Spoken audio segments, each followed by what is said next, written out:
واشهد ان لا اله الا الله وحده لا شريك له واشهد ان سيدنا ونبينا مولانا محمدا عبده ورسوله۔ برادران کرام، ربیع الاول کا مہینہ جس میں نبی آخر محمد رسول اللہ صلی اللہ علیہ وسلم کی پیدائش ہوئی تھی وہ گزر گیا۔ کثرت سے سیرت کے بیانات جگہ جگہ، سیرت پر تقریریں، اور یہاں خطبے میں بھی چند بیان سیرت پر ہوئے، آپ نے جگہ جگہ سنے ہوں گے۔ سیرت کا تذکرہ تو سال بھر باقی رہنا چاہیے، لیکن بہرحال اس کے تعلق سے یاد دہانی زیادہ ہوتی ہے، لوگ ربیع الاول کے مہینے میں زیادہ تذکرہ کرتے ہیں۔ لیکن ابھی مہینہ ختم ہوا ہے، جاتے جاتے اس بات پر غور کریں کہ وہ لے کر محمد رسول اللہ صلی اللہ علیہ وسلم جن کی سیرت کا تذکرہ ہوتا ہے تو ان کے اخلاق حسنہ تھے، وہ لے کر کے آئے تھے۔ پچھلے ایک بہت عرصے میں، کئی سالوں میں میں نے مختلف خطبوں میں مختلف باتیں کہیں، انہیں اکٹھا کر کے پرانی باتیں ہیں مختلف جگہوں سے پچھلے خطبوں کی، جو میں یاد دہانی کے طور پہ رکھنا چاہتا ہوں۔ اللہ کا کلام قرآن کریم، اس کی بنیادی حیثیتیں دو ہیں۔ ایک تو یہ کہ وہ کتاب ہدایت ہے، اس سے تعلق اس بات کا ہے کہ اس کی اتباع کی جائے، پیروی کی جائے، اس کا انوسرن کیا جائے۔ ہدایت کی کتاب ہے، مارگدرشن ہے۔ اور جو اس کی حیثیت ہے وہ یہ کہ وہ معجزہ ہے، ایسا معجزہ یا ایسا چمتکار، معجزہ کہتے ہیں جس سے عاجز آ جائے، انسان عاجز ہو جائے، وہ نہیں کر سکتا۔ قرآن نے اس کے لیے لفظ آیت استعمال کیا ہے۔ قرآن تو ایک ایک آیت ایسی ہے کہ جو ہر ایک اپنی جگہ پر معجزہ ہو، لیکن یہاں تو 6,500 کے قریب آیتیں ہیں، 6,000 سے زیادہ۔ اس کے بارے میں قرآن نے یہ کہا کہ قرآن نے خود یہ چیلنج دیا، اور یہ چیلنج ہمیشہ کے لیے ہے، جب تک دنیا میں انسان ہے تب تک کے لیے یہ چیلنج باقی ہے۔ وَإِن كُنتُمْ فِي رَيْبٍ مِّمَّا نَزَّلْنَا عَلَىٰ عَبْدِنَا، اگر تمہیں اس کلام کے، ہم نے اپنے بندے پر یہ جو وانی، یہ جو نازل کیا ہے، اس پہ تمہیں اگر کوئی شک ہے ذرا سا بھی کہ یہ اللہ کی طرف سے ہے، فَأْتُوا بِسُورَةٍ مِّن مِّثْلِهِ، ایک صورت لے آؤ اس کے مثل بنا کر تم۔ وَادْعُوا شُهَدَاءَكُم مِّن دُونِ اللَّهِ، جتنوں کو چاہو اپنی مدد کے لیے بلا لینا، سب مل کر کوشش کر لیں۔ اور اس کے بعد پھر یہ ایک بڑی اتھارٹی ہے، اور بہت ہی جس کو واقعی اختیار ہو وہ یہ بات آگے کہہ سکتا ہے پورا۔ فَإِن لَّمْ تَفْعَلُوا، اگر تم نہیں کر سکو، وَلَن تَفْعَلُوا، اور نہیں کر پاؤ گے۔ پہلے تو ایک اگر نہیں کر سکو گے، بعد ایک فرمایا کہ نہیں کر سکو گے، فَاتَّقُوا النَّارَ الَّتِي وَقُودُهَا النَّاسُ وَالْحِجَارَةُ، تو پھر اس آگ سے ڈرنا جو انکار کرنے والوں کے لیے دہکائی گئی۔ اس کا ایندھن بنیں گے انسان ہی، اس کا ایندھن ہوں گے اور پتھر ہوں گے۔ قرآن کا یہ معجزہ، اس کا چمتکار ہونا، اس کا آیت ہونا، یہ ایک بہت بڑی بات ہے، اس لیے کہ قیامت تک، جب تک یہ دنیا باقی ہے، دنیا میں انسان ہے، اس وقت تک کے لیے ایک معجزہ ہے۔ حضرت محمد صلی اللہ علیہ وسلم کے اوپر کہ زندگی کے اندر بہت سے معجزے، جسے چمتکار کہتے ہیں، وہ ظاہر ہوئے۔ 350 سے اوپر کی تعداد، 400 کے قریب، جو ہمیں ریکارڈ میں، اتہاس، تاریخ کی کتابوں میں، جو ہمیں یا حدیث کی کتابوں میں ہمیں ملتے ہیں۔ لیکن قرآن نے ان میں سے ایک کو بھی معجزہ نہیں کہا۔ اور قرآن شریف میں یہ بات جگہ جگہ آئی کہ وَقَالُوا لَوْلَا يَأْتِينَا بِآيَةٍ مِّن رَّبِّهِ، یہ لوگ یہ کہتے ہیں کہ اپنے رب کی طرف سے کوئی دکھاتا کیوں نہیں ہے، معجزہ کیوں نہیں دکھاتا، چمتکار کیوں نہیں دکھاتا۔ اور جواب میں ایک بار بھی نہیں کہا، دن رات تو دیکھتے ہو، دن رات تو چیزیں پیش آ رہی تھیں سامنے جنہیں وہ دیکھتے تھے۔ اس کے بعد یہ اعتراض کے جواب میں ایک مرتبہ بھی نہیں کہا گیا کہ دن رات تم دیکھتے تو ہو حیرت کی وہ باتیں جو انسان نہیں کر سکتا، جو انسان کے بس کی نہیں ہے۔ اس لیے کہ اصل معجزہ یا اصل چمتکار ان کا، یا اصل آیت جو آنی تھی، وہ ان سب سے بڑی تھی، ان کے مقابلے میں ان کی کوئی حیثیت نہیں تھی، اور وہ اللہ کا کلام تھا۔ وہ معجزے اگر کہیں پر کسی پیڑ نے اور درخت نے ان سے فریاد کی اور رویا کسی اونٹ نے ان سے فریاد کی اپنے اوپر ظلم کرنے کی، کچھ لوگوں نے دیکھا، اور اس طرح کی بہت سی چیزیں. وہ آج اگر آپ کسی سے کہیں تو کہے گا ان کی آستھا عقیدت کی باتیں، یہ ثابت نہیں کر سکتے آپ کے سچ مچ ہوا تھا. آپ مانتے ہیں اسے ثابت، آپ اس سے پہلے کے جتنے نبیوں کے معجزے تھے انہیں بھی ثابت نہیں کر سکتے. حضرت موسیٰ کی لاٹھی، حضرت موسیٰ کا عصا، یہ آپ کا ایمان ہے، آپ کی آستھا. اس لیے آپ مانتے ہیں کہ انہوں نے چٹانوں کے اوپر مارے تو 12 سوتے 12 چشمے اس سے جاری ہو گئے اللہ کے حکم سے. انہوں نے اسے زمین پر ڈالا تو سانپ اور اژدہا تھا. تو آپ اس لیے مانتے ہیں کہ آپ کی آستھا اور آپ کی عقیدت کی بات ہے، اور قرآن میں ہے یہ بات، پچھلی کتابوں میں بھی ہے اور بائبل میں بھی ہے، لیکن ثابت نہیں کر سکتے. اس لاٹھی کو آپ کے ہاتھ میں ہو تو اس سے کچھ بھی ثابت نہیں کر سکتے. اس کی کوئی سائنٹیفک انالیسس ہو تو بھی اسے ثابت نہیں ہوگا کہ یہ سانپ نظر آئی تھی، یا اس کو چٹانوں پہ مارا تھا تو چشمے پھوٹے تھے. اور وہ لاٹھی ان کے سگے بھائی، اور وہ نبی بھی تھے ساتھ میں، وہ بھی نبی تھے، اشدود تھے، ان کے ہاتھ کے اوپر بھی وہ چمتکار یا معجزہ نہیں تھی، خالی حضرت موسیٰ کے ہاتھ پر تھی. اور حضرت موسیٰ کے ہاتھ پر بھی تب تھی جب اللہ نے چاہا، تب، ہمیشہ نہیں. ابھی کھڑی کرتے تھے جیسے رات کو کوئی بستر پہ ہمیشہ ہاتھ میں تھوڑی لیتے تھے، زمین پہ رکھا ادھر ادھر ٹکایا تو وہ کہیں زمین پہ ٹکنے کے بعد سانپ تھوڑی بنتی تھی.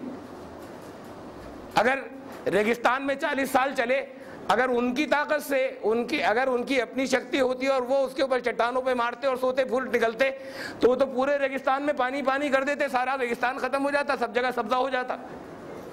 تو جب اللہ نے چاہا، ان کو کہا، تو ان کے ہاتھ سے وہ چمتکار معجزہ ظاہر ہوا. اب آج اسے نہیں ثابت کر سکتے، آج خالی وہ ماننے کی باتیں ہیں بس. اس لیے قیامت تک، آخر تک، جب تک دنیا تک کے انسان ہیں، اس وقت تک جو اب نبی رہنا ہے، جن کی پیغمبری، جن کی نبوت باقی رہنی ہے، ان کا معجزہ بھی ایسا ہونا تھا کہ جو آخر تک ثابت کر سکے کہ یہ ہے معجزہ، وہ انسان نہیں کر سکتا. اس لیے پچھلی جتنی ان کی زندگی کی وہ چیزیں تھیں جو پچھلے نبیوں جیسے معجزے تھے، ان کو قرآن نے ایک دفعہ بھی نہیں کہا کہ یہ دیکھتے تو ہو دن رات. آیتوں کا کلیکشن، آیتوں کا مجموعہ، سموع، یہ قرآن، یہ ہے معجزہ. اور آپ کے لیے بہت بڑے آنر کی بات ہے، بہت بڑے اعزاز کی بات ہے، اور آپ کے لیے بہت بڑی عزت کی بات ہے یہ کہ وہ خالی نبی کے ہاتھ پر نہیں، ایک نبی کا معجزہ، ایک چمتکار دوسرے نبی کے ہاتھ کے اوپر معجزہ نہیں تھا. حضرت ہارون ان کے بھائی تھے اور نبی بھی تھے، ان کے ہاتھ پر وہ لاٹھی خالی لکڑی کی لاٹھی تھی. اور یہ حضرت محمد صلی اللہ علیہ وسلم کا جو ان کے زندگی کے سارے معجزوں سے بڑا معجزہ، چمتکار، یہ قرآن، یہ آپ کے ہاتھ پہ بھی معجزہ ہے، آپ میں سے ہر ایک کے ہاتھ پر معجزہ ہے. یہ بہت بڑی عزت افزائی ہے، بہت اونچا مقام ہے جو آپ کو ملا ہے. اور اس کے ساتھ ایک ذمہ داری آتی ہے. معجزہ اسی لیے ہوتا تھا نا کہ جو دیا جاتا تھا نبیوں کو، پیغمبروں کو، اشدیتوں کو، اس لیے کہ تاکہ اس سے وہ ثابت کر دے کہ انسان نہیں کر سکتا، یہ میں اللہ کی طرف سے آئے ہوں. ان کی عقلیں حیران رہ جائیں اور ماننے پہ مجبور ہو جائیں کہ یہ جو کچھ ہے وہ اللہ کی طرف سے. تو یہ اگر قرآن کریم آپ کے ہاتھ پر بھی اگر معجزہ ہے تو پھر یہ آپ کی ذمہ داری ہے کہ اس سے دنیا کو حیران کر دے اور بتائیں اور ثابت کر دے کہ یہ اللہ کا کلام، یہ انسان نہیں بنا سکتا. اب اس میں پچھلے معجزوں میں اور اس میں ایک فرق ہے. جو نبیوں کو دیے جاتے تھے وہ جب اللہ چاہتا تھا، جب اللہ کی مرضی ہوتی تھی، تب اس سے وہ چیز ظاہر ہوتی تھی. بس ہر سیکنڈ، ہر لمحے یہ معجزہ ہے. جو چیز ہر سیکنڈ اور ہر لمحے معجزہ ہے، اب اس کی ٹیکنیک ہے، آپ کیسے استعمال کریں گے تب وہ معجزہ نظر آئے گی. یہ بھی آپ کے اپنے ہاتھوں پر ہے. اس پر نہیں کہ جب اللہ کا حکم ہوگا تب تو آپ اس کو ثابت کر دیں گے کہ یہ ایسی چیز ہے کہ دنیا حیران رہ جائے، اور جب اللہ کا اور باقی لوگ نہیں کر پائیں گے. اب یہ مہارت اور یہ صلاحیت اور یہ یوگیتا آپ کو اپنے اندر پیدا کرنی ہے کہ آپ ثابت کر دیں اور آپ دکھا دیں، اور پھر جیسی کوئی دوسری چیز نہیں ہو سکے اور لوگ کہیں کہ یہ ہے اللہ کی طرف. اللہ کے کلام ایسی پہلے بھی نبیوں کے اوپر آتے تھے، وہ بھی ایسی معجزے ہوتے تھے، لیکن ان کے اندر ملاوٹیں ہو گئیں.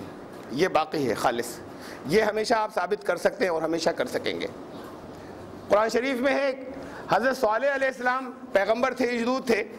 ان سے ان کی قوم نے کہا کہ کیا تم لوگ یہ سمجھتے ہو، ان کی قوم کے لوگوں سے جو نہیں ماننے والے بڑے بڑے سردار تھے، انہوں نے کہا، چھوٹے چھوٹے غریب لوگ جو ہیں وہ آستھا لائے تھے ایمان پر.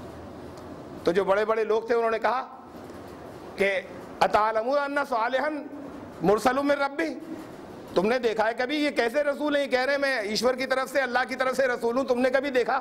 آسمان سے آتے ہوئے دیکھا؟ فرشتے دیکھے؟ تمہیں معلوم کیسے ہوا؟ یہ تو خالی دعویٰ ہے ان کا. انہیں لوگوں کو سمجھانے کے لیے ان کے دلوں میں یہ شک ڈالے. تو قرآن میں ہے کہ انہوں نے جواب دیا کہ جو کچھ یہ لے کر آئے ہیں انا ارسل بہ مؤمنون. انہوں نے جواب دیا کہ وہ بات یہ ہم نے انہیں تو نہیں دیکھا رسول بنتے ہوئے, پیغمبر بنتے ہوئے, لیکن جو کچھ وہ لے کر آئے ہیں, جو کلام لے کر آئے ہیں, ہم تو اس پر ایمان رکھتے ہیں. وہ ماننے کی چیز ہے, وہ ایسی چیز ہی نہیں کہ نہیں مانا جائے. یہ کلام جو اللہ کا کلام ہے آپ کے پاس, یہ ماننے کی چیز ہے. شرط یہ کہ آپ اسے جانیں اور آپ پھر اس کے معجزے کو بھی پہچانیں. اس میں جو مارگدرشن اور ہدایت کی چیزیں انہیں تو اپنی زندگی میں لائیں, اور اس کا وہ جو معجزے والا حصہ جس سے لوگ عاجز رہ جائیں کہ یہ انسان نہیں کر سکتا, وہ ان لوگوں کے پاس لے کے جائیں جو اسے نہیں جانتے کہ یہ اللہ کا کلام ہے. تو یہ ذمہ داری ہر ایک کی ہے. جب ہر ایک کے ہاتھ کے اوپر یہ اتنا بڑا ہر ایک کو آنر ہے, ہر ایک کو اتنا بڑا سمان اعزاز دے دیا گیا. تو ابھی چند روز پہلے, 15 دن بھی شاید نہیں ہوئے, ایک دلتوں کے ایک ریسرچ اسکالر ہیں, بہت ایکٹیو کام کر رہے ہیں, بہت سے دلت ان کے ساتھ ہیں. ان کو میں نے بلوایا, آگے وہ کہنے سے سہارنپور کے رہنے والے, ان کو قرآن شریف لے کر سمجھایا صبح سے تیسرے پیر تک. قرآن شریف کے چمتکار بتائے. آج کی سائنس کہتے ہیں روشنی کی رفتار کتنی آج کی سائنس نے ناپی. سائنس میں پی ایچ ڈی کر رہے ہیں. میں نے پوچھا ان سے کتنی ہے, کہنے لگے 3 لاکھ کلومیٹر ایک سیکنڈ میں.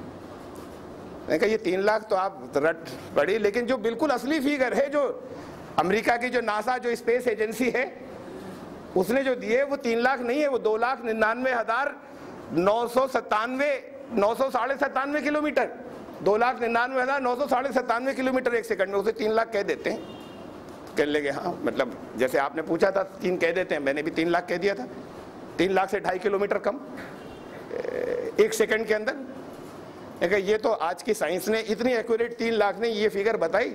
پھر میں نے ان کو دکھایا قرآن شریف کی آیت سے کیلکولیشن کر کے, ثابت کر کے, قرآن کھول کر, کہ 2,99,997 کلومیٹر اس سے کیلکولیشن سے ثابت ہوتی ہے. وہ کیلکولیشن عام لوگ نہیں کر سکتے. وہ اس کے اندر سائنس میں پی ایچ ڈی کر رہے تھے, اس نے چیک کی. وہ نے کہا کہ یہ تو کوئی دنیا میں کر ہی نہیں سکتا, کوئی سوچ نہیں سکتا. اس کے یہاں سے کیلکولیشن اس سے نکلتی ہیں, اور وہ اس سے نکلتی ہیں جو ناسا کے لوگوں نے آج جانا اتنی باری کہ یہ دنیا میں کوئی نہیں سمجھ سکتا.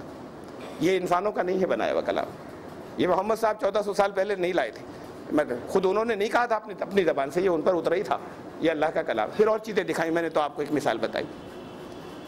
اس کے اندر وہ چیزیں ہیں, وہ معجزہ ہے. پہلے کے لوگوں کے لیے تو اس کا جو انداز بیان تھا, اس کا کلام تھا, اس کی خوبصورتی, اس کی سندرتا اور حسن کلام کی, وہ اس سے متاثر ہوتے تھے جو عربی جانتے تھے, جن کی مادر بھاشا مادری زبان عربی تھی.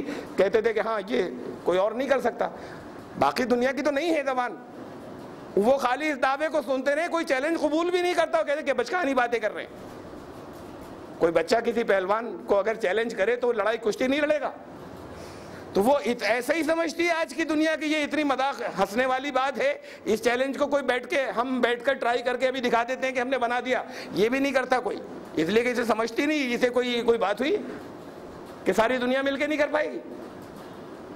آج کی دنیا کے لیے بھی ایسا اللہ نے جب یہ چیلنج رکھا تھا تو یہ سب کے لیے رکھا تھا. جو عربی نہیں جانتے ان کے لیے بھی رکھا تھا, جن کی مادری زبان عربی نہیں ہے. تو اس میں پھر چیلنج کی وہ چیزیں ہیں, اور پھر آپ کو معلوم ہونا چاہیے, اور اس چیلنج کو لوگوں کے سامنے لے کے جائیں. یہ قرآن علمی معجزہ ہے, یہ گیان کی چیز ہے, علمی معجزہ ہے قرآن. یہ اس سے جو چیزیں نکلتی ہیں اور جو چیزیں آتی ہیں وہ حیران لوگ ہوتے چلے جائیں گے لگاتار قیامت تک. تو اب یہ ذمہ داری ہے آپ کی کہ علمی معجزہ جو ہے اسے ثابت کریں. اب علمی معجزہ تو تب ثابت ہوگا جب علم ہوگا. وہ جو جن کو میں نے آپ کو بتایا وہ اسلام قبول کیا, انہوں نے کہا کہ میں بڑی تعداد میں اپنے, اور پھر یہ تو لوگوں کو لے جا کر دینے کی چیزیں میں لے جا کر دوں گا, ان کی سب کی نقلیں اور سب چیزیں مجھے دیجئے آپ. پھر ان کا ٹیلی فون آیا کہ میں دے رہا ہوں لوگوں کو, اور لوگ مان رہے ہیں. یہ بھی 10-15 دن پہلے کی بات ہے. تو علمی معجزہ تو آپ جب یہ علم کے ذریعے کریں گے, گیان کے ذریعے ثابت کریں گے, تب ہوگا جب علم ہوگا. وہ پی ایچ ڈی کر رہے تھے سائنس میں, اس لیے چیزیں سائنس کی جتنی میں نے قرآن سے بتائی سمجھ میں آ گئی اس کی. اگر سائنس سے نہیں کر رہے ہوتے, کسی اور میدان کے کر رہے ہوتے تو وہ بتاتا میں. تو وہ ان کی سمجھ میں آ رہی ہے. تو ہر فیلڈ کی ہے, ہر میدان کی چیزیں ہیں بھائی, خالی کسی ایک کی تھوڑی ہے کہ خالی سائنس کی باتیں ہیں کوئی. تو اب آپ کس حصے کو سمجھ سکتے ہیں زیادہ اچھے طریقے سے اور وہ ثابت کر سکتے ہیں. 2 چیزیں کافی ہیں. اس میں تو ہزاروں ہیں اور لاکھوں ہیں، اور نکلتی چلی جائیں گی آگے تک، نئی معلوم ہوتی چلی جائیں گی کہ یہ بھی تھا ہمیں معلوم نہیں تھا، اس میں تو یہ بھی تھا ہمیں معلوم نہیں تھا، اس میں یہ بھی تھا ہمیں معلوم نہیں تھا۔ اب اسے آج کی ہمارے دور کے اندر ہمارے جو علماء تھے انہوں نے اسے علم، یہ گزر گیا دور، میں آپ کے لوگوں کو نہیں کہہ رہا، آپ تو سمجھنے لگے، ابھی پیچھے کچھ دور گزرا، اسے علم ماننا ختم کر دیا تھا لوگوں نے۔ یہ سائنس کو جاننا یہ کوئی علم ہوا؟ علم تو قرآن پڑھنا ہے، علم تو حدیث کی کتابیں پڑھنا ہے، جغرافیہ اور ہسٹری پڑھنا کوئی علم ہوا ہی؟ وہ تو علم دنیا ہے، یہ دین کا علم ہے، دھرم کا، یہ ہوا علم اصلی۔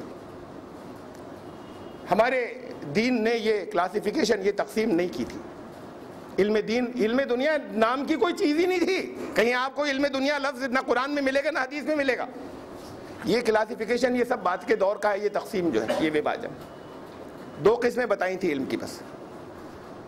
ہمیں جو دعائیں سکھائیں پیغمبر حضرت محمد صلی اللہ علیہ وسلم، ان سے معلوم ہوتا ہے، ان کے الفاظ ہیں، اللہم انی اسألک علما نافعا، اے اللہ میں آپ سے سوال کرتا ہوں، میں آپ سے مانگتا ہوں ایسا علم جو لوگوں کی بھلائی کا ہو، جو لوگوں کا بھلا کرے، نفع بخش علم۔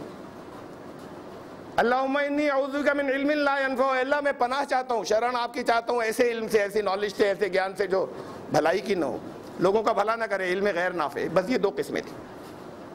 اب اگر سائنس کو انسان جانتا ہے اور پھر قرآن شریف سے کے اندر جو سائنس موجود ہے وہ لوگوں کے سامنے لے جا کر رکھتا ہے، یہ علم نافع، یہ نفع بخش علم ہے، تو نہ معلوم کتنے نسلوں تک اس کا اجر جو ہے وہ ملتا چلا جائے گا۔ ایک شخص ایمان لایا، اس نے 10 لوگوں پہ ثابت کیا، اس نے 1000 پر ثابت کیا، انہوں نے اور آگے جا کر کیا، اس کا اجر اور ثواب قیامت تک ملتا رہے گا۔ یہ نفع بخش علم ہوا، یہ غیر نفع بخش نہیں ہوا۔ اور کوئی ایسے بھی ہوتے ہیں، بعض لوگ ہر دور میں ہوئے کبھی کبھی کہ قرآن اور حدیث کو پڑھنے کے بعد اس سے لوگوں کو ٹھگنا شروع کر دیں، تو یہ غیر نفع بخش علم ہوا۔ یہ تو کائنات پوری اللہ کی بنائی بھی، اس کا علم حاصل کرنا، اسے کیسے برتنا ہے، استعمال کیسے کریں، یہ اصول دیے قرآن و حدیث نے۔ استعمال کیسے کریں، تو جب تک کس چیز کو استعمال کریں اس کے بارے میں جانتے نہیں، اس کے بارے میں جب تک جانیں گے نہیں تو کیسے استعمال کریں، یہ حصہ تو رہ ہی جاتا ہے۔ بالکل میں نے پہلے بھی یہاں مثالیں دیں، پھر دے رہا ہوں۔ بہت چھوٹی سی چیز ہے کہ کنویں میں بلی گر جائے، مر جائے، کنویں کا پانی اپوتر ہو گیا، ناپاک ہو گیا، پاک کیسے کریں، کنویں کا استعمال کرنا ہے۔ اب لوگوں نے اپنی عقل سے سوچا، کہیں قرآن حدیث میں نہیں ہے، کسی حدیث میں نہیں، کتنے ڈول پانی نہیں، کتنا پانی نکال دینے سے اس کے اندر جتنا پالیوشن ہو گیا تھا وہ ختم ہو جائے گا، بار بار نیچے سے اور پانی آتا رہتا ہے۔ اپنے تجربے سے انہوں نے، جو اسکالر تھے، جو فقہا کہتے ہیں، انہوں نے بتایا کہ اتنے ڈول پانی نکال دینا پاک ہو جائے گا۔ ٹھیک ہے، وہ اب کنویں کم ہوتے چلے جا رہے ہیں، ابھی بھی ہیں بہت بڑی تعداد میں، گاؤں میں ہر جگہ کم ہو رہے ہیں۔ پھر اس علم کی ضرورت ہے، پڑھایا جاتا ہے، بڑی آسان سی بات ہے، اتنے ڈول پانی نکال دینا، یاد کر لیا۔ اب گنگا، یہ جمنا بہ رہی ہے دہلی کے پاس، اس جمنا کے اندر ساری دلی کی جتنی فیکٹریز ہیں اور نوئیڈا، اس کا زہر اور پوائزن آ کر پڑتا ہے۔ دلی کے 1 کروڑ سے زیادہ لوگ ہیں دلی میں جو رہتے ہیں، ان کے سب کے لیٹرینز کا اور فلش کا پانی اسی کے اندر آ کے گرتا ہے، 1 کروڑ سے زیادہ لوگوں کا، اس میں مردے بہائے جاتے ہیں۔ اس کا پانی نظر سے دیکھنے میں کالا ہو گیا ہے، سفید شفاف ہونا تو الگ بات، جگہ جگہ کالا ہے، براؤن کلر کا، کتھئی رنگ کا، قریب نہیں کھڑے ہو سکتے، بدبو اتنی ہے، اور ٹیسٹ کا تو سوال ہی نہیں، کوئی چکے دیکھ لیں۔ تو وہ پانی، اسی پانی میں سے دلی کا واٹر ورکس ڈپارٹمنٹ مشینوں سے پانی کو نکالتا ہے، اس میں کچھ کیمیکلز ملاتا ہے، اسے واٹر ٹریٹمنٹ کہتے ہیں، کچھ اور اس کے ساتھ میں کیا جاتا ہے، اور اس کے بعد اس پانی کو 1 کروڑ سے زیادہ لوگ پیتے ہیں۔ اگر ناپاک ہو تو اسے نہا کر اس سے پاک ہوتے ہیں، اسی پانی سے، اس سے وضو کرتے ہیں نماز پڑھنے کے لیے، اللہ کے سامنے حاضر ہونے کے لیے، وہی پانی پاک ہو گیا۔ وہ اسے کہتے ہیں یہ علم دنیا ہے، یہ دنیا کا علم ہو گیا۔ اور دین کا علم کیا تھا؟ کنویں میں سے کتنے ڈول پانی نکال دیں۔ وہ علم یہاں پر مدرسوں میں کیوں نہیں آیا، دارالعلوم میں کیوں نہیں آیا؟ قرآن و حدیث میں تو کہیں نہیں لکھا تھا کتنے ڈول پانی نکالیں گے تو پاک ہوگا۔ اس وقت کے لوگوں نے تحقیق کی تھی اور پھر بتایا تھا علماء نے۔ تو اب دین کا علم جسے کہہ رہے ہیں وہ وہیں تک رہ گیا، کتنے ڈول پانی نکال دیں کنواں پاک ہو جائے گا۔ اور 1 کروڑ لوگوں کے لیے جمنا کے پینے کے لیے جمنا کا پانی جو گندے سے گندا ہے، بلی کے مرنے سے اتنا گندا نہیں ہوگا جتنا گندا اس کا پانی ہے، وہ 1 کروڑ لوگوں کے پینے کے لیے اور پاک ہونے کے لیے اتنا پاک پانی کیسے ہو جائے، یہ علم مدرسوں میں کیوں نہیں آیا؟ اسے کہہ دیا یہ علم دنیا ہے، یہ دین کا علم نہیں ہے۔ وہ دین کا علم تھا ڈول سے پانی نکالنا۔ یہ سوچنے کا انداز ہے۔ جب تک علم حاصل نہیں، وہ علم ہونا چاہیے جس کے نتیجے میں، یہ تو میں نے ایک مثال دی اپنی روز کی زندگی کی، کہ کتنے پیچھے رہ گئے اس کو یہ سمجھنے کے بعد کہ وہ علم دنیا ہے۔ اگر یہ علم دین تھا تو وہ بھی علم دین ہے۔ ہاں دین کے لوگ استعمال کرتے اسے، اور یہ لے کر آتے اور ان کے پاس سے آتا اور یہ پڑھایا جاتا، اس کی تعلیم ہوتی مدرسوں میں کہ واٹر ٹریٹمنٹ کیسے ہوتا ہے، 1 کروڑ لوگوں کے لیے پانی کو پاک کیسے کیا جائے گا۔ یہ ضرورت ہے کہ کائنات کا علم حاصل کرنے کی۔ اسے اللہ کی بنائی ہوئی کائنات ہے، اور اس نے کہا کہ سخر لکم ما فی السماوات و ما فی الارض، تمہارے قبضے میں دے دیا، تمہارے کنٹرول میں دے دیا آسمانوں میں جو کچھ ہے اور زمین میں جو کچھ ہے۔ اس بات کو سمجھا تھا پہلے دور کے ایمان لانے والوں نے، مسلمانوں نے۔ رسول اللہ صلی اللہ علیہ وسلم کہیں نہیں پڑھا تھا انہوں نے، ان کے ساتھ میں جو شروع میں صحابہ تھے وہ بھی، انہوں نے بھی کہیں کچھ نہیں پڑھا تھا۔ لیکن اگر کہیں قیدی آئے تو قیدیوں کو آزاد کرنے کی شرط یہ رکھی کہ 10 اگر پڑھے لکھے ہیں تو تمہیں آزاد کر دیں گے، 10 لوگوں کو لکھنا پڑھنا سکھا دینا۔ اہمیت شروع ہو رہی ہے اب یہاں سے۔ پہلی وہی اللہ کی طرف سے گیان آئے وہ پڑھائی لکھائی پر ہے، پڑھو اپنے رب کے نام سے، یہاں سے شروع ہوئی بات۔ اور اس بات کو سمجھا تھا، اور اس بات کو سمجھنے کی وجہ سے 300 سال کے بعد کی بات ہے یہ، کل رسول اللہ صلی اللہ علیہ وسلم کے دنیا میں تشریف لانے کے کل 300 سال بعد کی بات ہے۔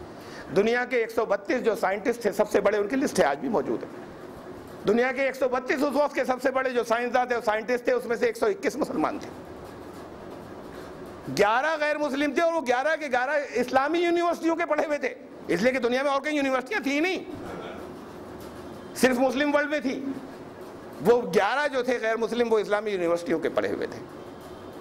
بغداد کی ایک ایک شاہراہ کے اوپر، ایک ایک ہائی وے کے اوپر 200 کتابوں کی دکانیں تھیں۔ یہ آج کا ایسٹیمیٹ ہے جو لگایا گیا ہے کہ 20 لاکھ روپے کی کتابیں آج روپوں کے اس کے اندر حساب جو لگا کے موجود ہے ان کی کتابوں کے اندر، ایک ایک دکان سے کتنی کتابیں سیل ہوئی ہیں وہاں پر بغداد کے اندر، وہ 20 لاکھ روپے کی ہیں آج کے روپوں کے اندر۔ اس وقت کے 20 لاکھ روپے تو آج کے کہہ رہے ہیں، اس وقت کے 20 لاکھ روپے۔ یہ شکل تھی علم کی دوستی کی اور